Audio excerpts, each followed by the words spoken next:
Okay, boys, here we go.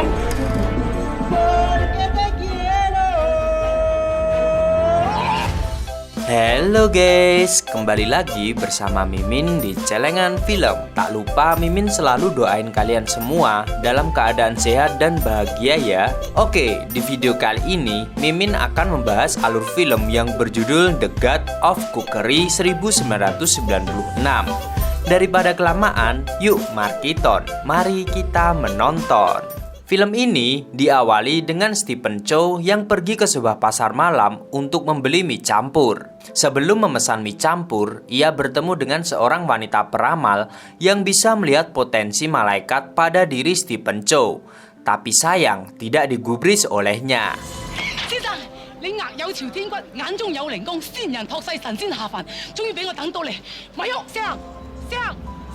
Selanjutnya, saat mulai memakan mie campur yang dipesannya, Stephen Chow terus mengomentari berbagai hal yang ada di mie campurnya. Bukannya membayar, ia malah meminta bayaran karena ia mengaku sebagai dewa masakan. Mendengar itu, wanita penjual mie campur itu pun terkejut dan terheran-heran.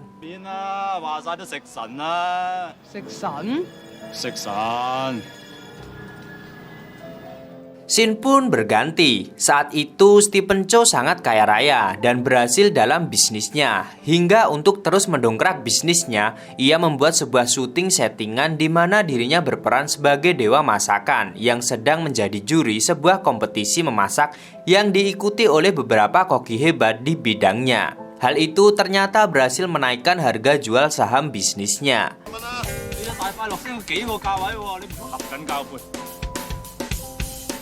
Kemudian saat ia dan rekan-rekan bisnisnya sedang menuruni tangga, tiba-tiba ada pria gendut yang menghadang mereka. Pria tersebut mengaku sebagai Bultong. Ia juga mengaku sebagai koki handal yang mengidolakan dewa masakan. Dan ia berlutut berharap bisa bekerja untuk dewa masakan. Tapi, Stephen Chow sebagai dewa masakan yang sombong dan seenaknya sendiri malah meminta Bultong untuk masturbasi di depan lift saat itu juga, jika ingin bekerja dengannya. Dengan membawa tisu gulung, Bultong langsung lari ke depan lift dan membuka celananya.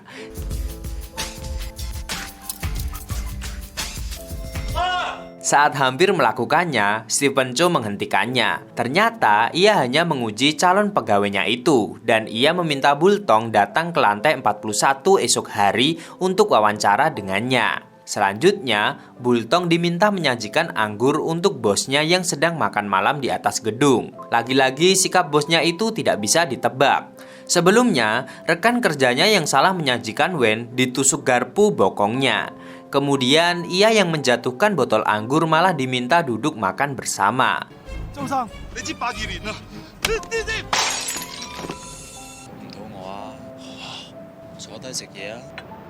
Tapi kemudian Bultong dikerjai berulang kali. Mukanya dibenamkan ke piring oleh dewa masakan. Meski begitu, Bultong tetap mengagumi bosnya itu. Keesokan harinya, Chow meresmikan restoran baru miliknya. Tapi lagi-lagi ia melakukan trik curang kepada pelanggannya demi meraup untung yang besar. Ia pun memerintahkan anak buahnya untuk menyediakan meja yang sempit agar pelanggan tidak nyaman dan cepat pulang. Di minumannya diminta menggunakan sedotan besar dan es batu yang banyak agar pelanggan cepat pesan minum lagi. Tiba-tiba Bultong memberitahu jika ada seorang mahasiswa cantik yang ingin bertemu dengan dewa masakan. Ia bukan fans bayaran melainkan fans sungguhan yang mengidolakan dewa masakan. Mendengar itu, Chow pun terkejut dan gugup hingga membayangkan menyapa gadis itu.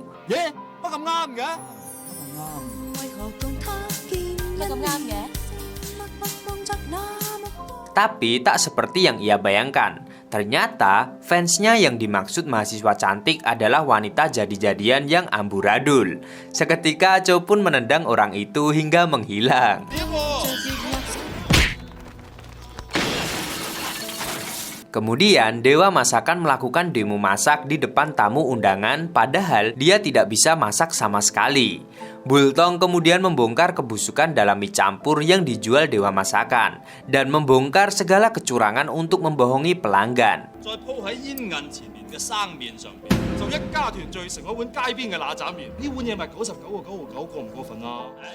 Cho yang tidak bisa kabur kemudian berdebat dengan Bultong dan mengancam memecatnya. Adu mulut keduanya pun disaksikan oleh banyak wartawan yang ada di tempat itu. Bultong kemudian menantang bosnya yang mengaku jago memasak dan seorang dewa masakan.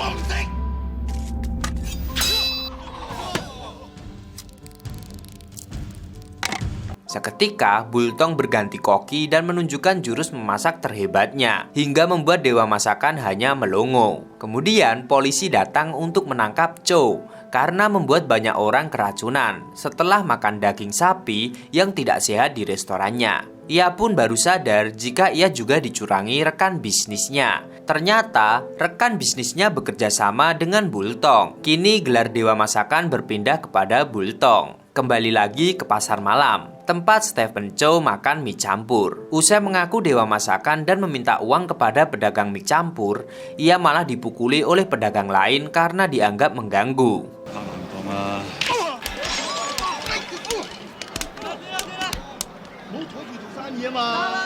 Karena masih berusaha meminta uang, ia kembali dipukuli. Tapi untungnya pedagang mie campur menolongnya, bahkan merawat luka dan memberi makan Stephen Cho. Tiba-tiba saat ia makan, ada kejadian yang mengejutkan. Wanita pedagang mie campur yang menolong Stephen Cho sedang menghadapi segerombolan preman. Ternyata wanita itu bernama Turki. Ternyata kedatangan segerombolan preman itu tidak untuk mengacau, melainkan ingin mengklaim salah satu menu. Tapi sayangnya bagi hasil yang ditawarkan tidak seimbang dan membuat Turki murka. Mereka pun terus mendebatkan perebutan hak dagang bakso sapi dan udang kencing.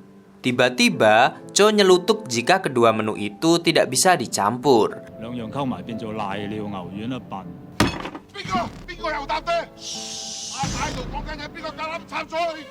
Mendengar itu, mereka pun mencari tahu anak buah siapa yang nyelutuk dengan cara mengetes satu persatu. Akhirnya ketahuan juga jika Cho pelakunya.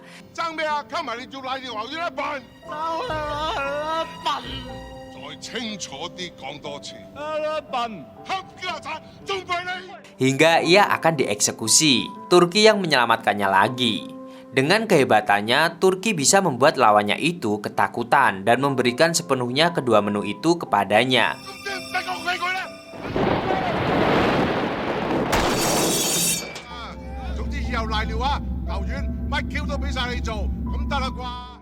Turki pun menyatakan jika Cho adalah sahabatnya.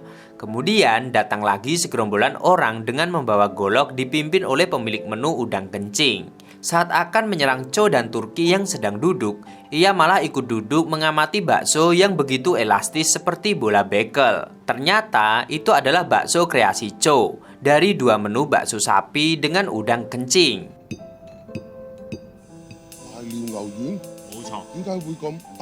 Ketika dicicipi, rasa bakso tersebut membuatnya seperti menari-nari karena sangat enak.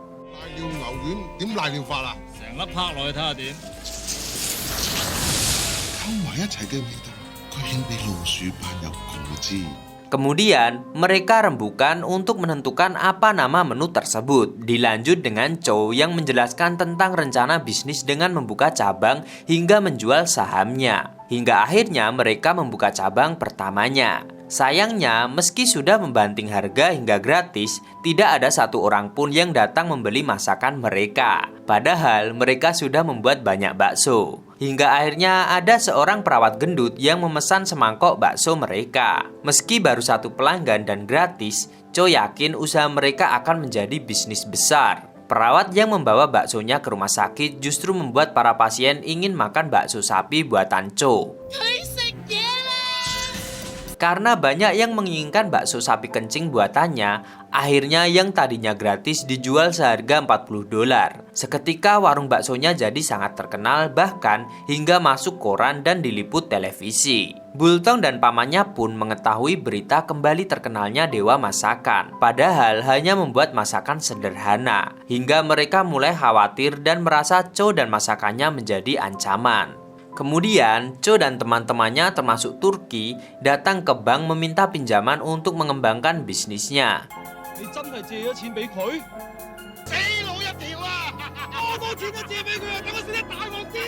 Hingga akhirnya bisnis baksonya pun semakin berkembang pesat. Bultong dan pamannya mengira Cho akan membuka cabang lebih banyak. Ternyata Cho malah memperluas bisnisnya dengan membuat makanan kaleng yang bisa menjual 2.800 kaleng per hari. Hal itu pun mengejutkan Bultong dan pamannya. Hingga suatu hari mereka bertemu lagi dengan Cho dan teman-temannya yang kini sudah sangat sukses. Mereka pun sempat saling ejek secara halus hingga Cho didorong hampir jatuh dan lagi-lagi Turki bermaksud melindunginya dengan mengajarkan tong sampah ke kepala paman tua. Melihat itu, Cho berusaha menghentikan Turki dan menasihatinya jika saat ini mereka sudah tidak di jalanan lagi dan harus bersikap dewasa. Saat sedang minum bersama, Cho mendapat cerita tentang Turki yang dulunya cantik. Tapi itu berubah ketika ia berkelahi demi menyelamatkan foto dewa masakan. Ternyata Turki mengoleksi banyak foto dewa masakan. Saat sedang melihat koleksi foto milik Turki, tiba-tiba Turki datang dengan dress warna merah jambu lengkap dengan dandanan cantik. Melihat Turki, Cho pun langsung kabur dengan taksi.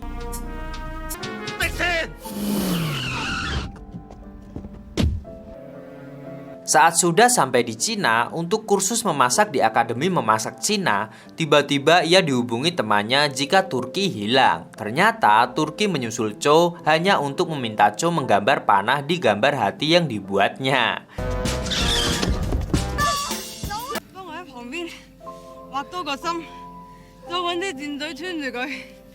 Sayangnya, Cho menolak permintaan Turki dan membuatnya kesal, hingga mereka berdua pun berdebat.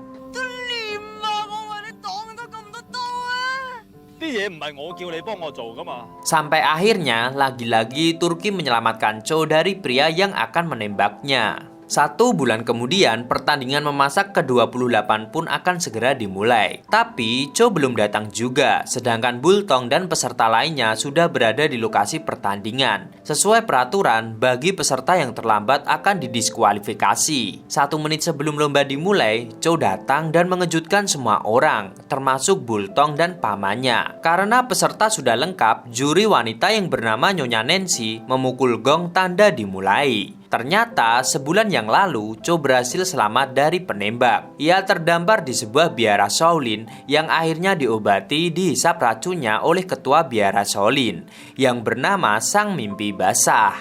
Saat pertandingan memasak dimulai, juri Nancy Sid mulai memberikan penilaian. Beberapa peserta pun gugur. Kini tersisa Bultong dan juga Stephen Chow. Mereka bertarung sangat sengit dan membuat takjub juri Nancy Sid. Bultong tampak heran dan tidak percaya dengan kehebatan Stephen Chow.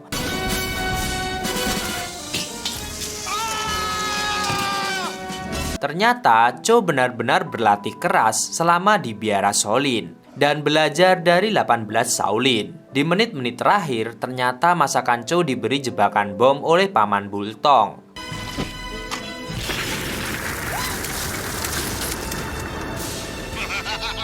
Bultong pun meminta Cho untuk menyerah karena harus memasak ulang. Kemudian, Cho mulai membuat olahan dengan daging babi dengan dipikul menggunakan jurus tangan kesepian yang diciptakannya saat berada di biara Shaolin sambil memegang kertas bergambar hati dari Turki. Ternyata, Cho membuat nasi yang pernah dibuatkan Turki saat dulu pertama kali bertemu. Meski sempat memuji masakan Bultong, tapi saat memakan masakan Cho, Nyonya Nancy Sid sangat terkejut karena kelezatannya hingga membuatnya pingsan dan menangis.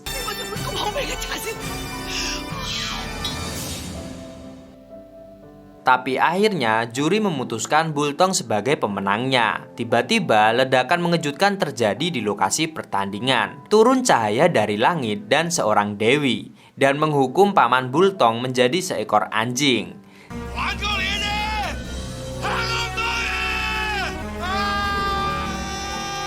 Selanjutnya waktu pun berlalu. Hingga Natal pun tiba. Teman Cho memberitahu jika Turki selamat dari tembakan waktu itu dan kini menjadi cantik karena telah operasi plastik. Tiba-tiba Turki pun datang dan Cho melemparkan kertas dengan 2 gambar hati beserta anak panahnya. Pak Camat jatuh cinta dan film pun camat.